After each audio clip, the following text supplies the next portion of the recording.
There was some knockdown drag-outs that I've had with a few people. Some of it dealing with the early drafts of the script. Some of it dealing with eliminating different mechanics from the game. Some of it really dealing with, you're changing too much of this, right? You're going through and you're changing all of it. This isn't God of War anymore. And that argument persisted all the way, I think, throughout the development process. It was doubt and fear, man. Those things were our constant companions throughout the entirety of the beginning of this game.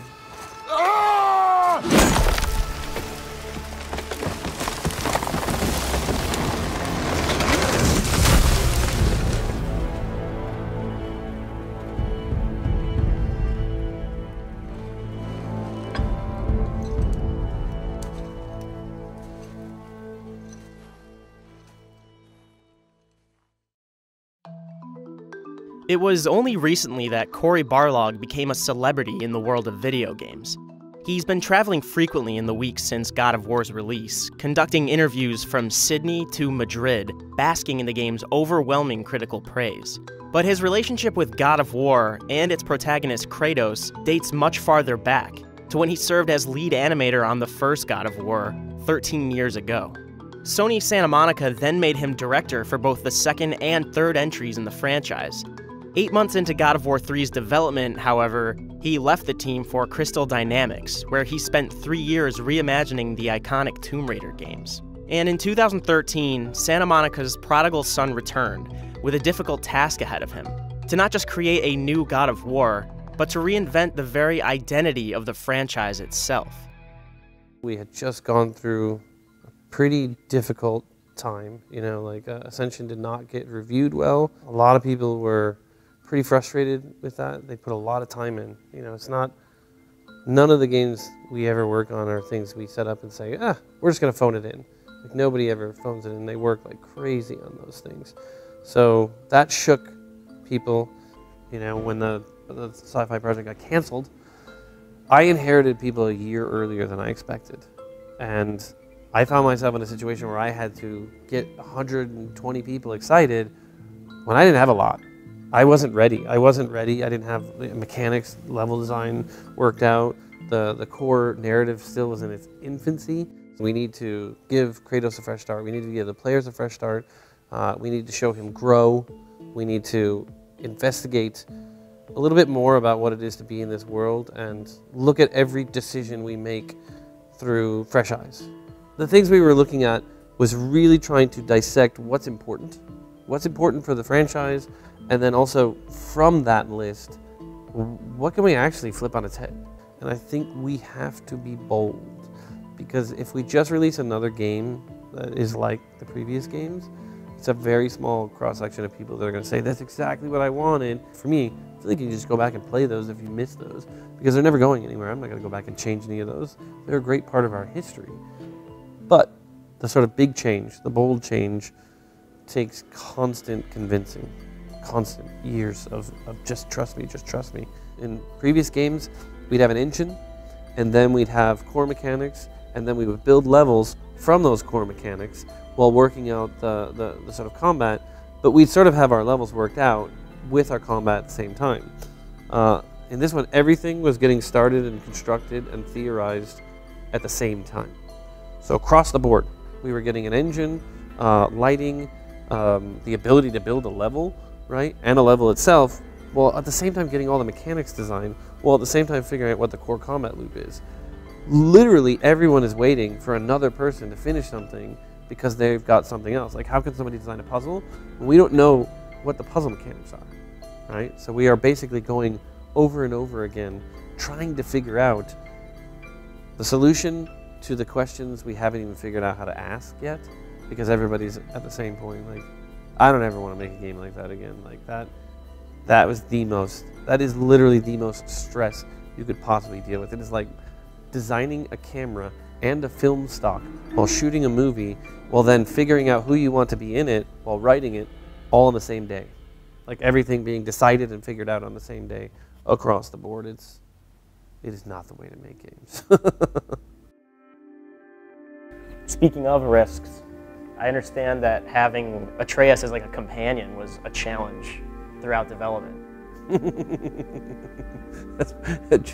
A challenge is like the understatement of the year. It was the scariest thing. Like, people were freaked out about the no-cut camera just because the amount of work we had to do. And there were a few unknowns about it, but there's a lot that we could point to as being, okay, I think we can figure this out. And there's nobody who's had the failure story from it. Companions, there's a lot of failure stories from that, right? And that's sometimes worse than having no information, is just having things to point to and say, look how bad it was here. Look how bad it was here. Look how bad it was here. And I'm saying, if we're going to take on the companion thing, we're not going to do what anybody else has done, right? The only reference point I could give them was Dead to Rights. I was like, it's going to be like the dog, right? Except we're going to go even further in that he is a part of the narrative. He is a part of the growth of these characters, but he is also fully integrated into everything. He helps you with puzzles. He is an appendage in combat, so much so that I said, think of it like he's the magic.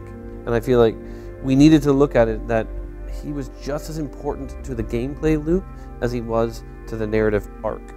And they'd get into that a little bit, but then they'd also realize that's massive and nobody's really been able to achieve that. And how are we going to do that? And I had no real answer to that, except that we're going to go try to learn from everybody else. You know, go hang out with people over at Naughty Dog, go talk to everybody that we can who's done any of these companion, these AI characters, see what they learned, right? What they messed up. We used to send people out constantly over to Gorilla to kind of do the creative share week, where we would exchange information, learn about how their tools work. They learn about how our tools work, and we'd find out, wow, you guys are doing it in 10 steps, we can do it in 1. And then they'd say, you're doing it in 100 steps, and we're doing it in 1. So it's fantastic to kind of have that classic, what GDC used to be, right, of developers sharing tricks. But even with that, it's not enough. It still took probably till October of 2017, maybe even December of 2017, to get Reyes working right. So that is scary, because that's 4 years of uncertainty, 4 years of you know, maybe we should get rid of the kid. And I had many conversations, very serious conversations at the beginning of, you need to cut him, right? Lots of scoping, and it's too big, we can't do it. I had my passive aggressive way of responding to that, which then saved Reyes in the game. But it didn't end there. Like, the idea of scoping him down, reducing the impact, like trying to figure out maybe there's a simpler and cheaper way to do this. Maybe this isn't so bad, right? And it was very difficult because, you know, everybody's on your side. Like, that's the thing, is that I'm notorious perhaps for being a conspiracy theorist, and I always think there's an ulterior motive for everybody and every single thing. But deep down, I know that we're all on the same team, and they're all doing the best they can, and this is their job to question these things. But in the heat of the moment, when this is the 15th conversation you've had about this, and all you need to do is get to the next meeting, and you just need somebody to trust that this is going to be good, it's hard, man. So venturing past the studio's own borders allowed Santa Monica to adapt to an ever-evolving development scene. They could learn from Sony's other first-party teams, choosing to keep their borders open so as not to suffocate behind their own walls. But Santa Monica also looked to developers outside of Sony's portfolio. Not just current projects, but games that have been around for decades, inspiring a long line of iterations in their wake. We were influenced by all the games around us. You know, we came to the table with our love of Metroid, Castlevania, Resident Evil, Onimusha. Resident Evil 4 came out when we were developing, I think, 2. So it was like the transition between 1 and 2. Resident Evil 4 came out, and you know, we follow a lot of the Japanese game developers, especially in the early years, mostly because we admired all the work that they had done. And there were several Japanese game developers who said, you know, Western game developers can't make a good action game, so we were like, yeah, we're going to take you guys on. And I think that love of their games just continued past that point. And when Resident Evil 4 came out, that was, as cliched as it, that was a game changer, right? That was this sense that they had said, the director of Resident Evil had said, you can't have a controllable camera and have horror, you'll never get scares, it's not possible. And then he totally figured it out, and in a spectacularly amazing way, right? And that was inspirational. I think everybody played that game, and everybody was coming into the office, and everybody was talking about it, you know. Interestingly, at the time, it didn't inspire us to, I think, reinvent anything, but little did I know it would inspire later that sense of bravery, and it took 7 to come out that really cemented they're not afraid to go back and re-examine everything. And that ability to do that and to actually succeed was a way for me to also inspire the rest of our team to say, look at this, second time that they've reinvented their franchise, and second time it's totally worked out. That they've done it with passion and sincerity and earnestness. And what comes out of it is, we're not doing this to make a buck. We're not doing this to check a box on the back of something. We're doing this because we have an idea. I had people coming up to me maybe a month or 2 ago, having finally had time to play through the whole game, that said, I'm really sorry. I doubted every decision you made, or I didn't believe in half the crap that you were telling us. You know, I kept my mouth shut and really thought you were kind of ruining this franchise. But I just played through the whole game and I get it now. Or the no-cut camera was a giant bone of contention, and one of those things that until you play the whole game, you don't get it fully, what we were trying to do. And they come back and say, look, I lost a lot of sleep over this thing, but it was worth it. Now I get it, right? Because I see it all together, and that's amazing. In talking to Barlog, the conversation contained an overwhelming sense of relief, not just stemming from the fact that God of War is done, or even that it was well received, but also because the public was receptive to what, at its core, is a very emotional story. There's the moment at the end of the game when they are spreading the ashes. And I had learned from an earlier thing that I don't want to talk through it, right? Maybe too many lines, too much talking might ruin the moment. Let's let this be a silent moment where we pull the camera back and it's, you know, Kratos and Atreus standing next to each other. And it's just Atreus willingly leaning in to Dad, and Dad actually, you know, comfortably, not awkwardly, not thinking about it, putting his arm around him, and then we'll just kind of let that moment breathe. And there was the right near the finaling of this, because it was already shot, it was already scored, everything was there, and we were doing some ADR, and my son had actually said that he loved me for the first time, and this was unprompted. Like, now, there's a lot of, so my son is really struggling with the language early on because we're immersing him in Swedish and English. So he has a tendency to just parrot and repeat, like it's not a lot that is coming directly from him.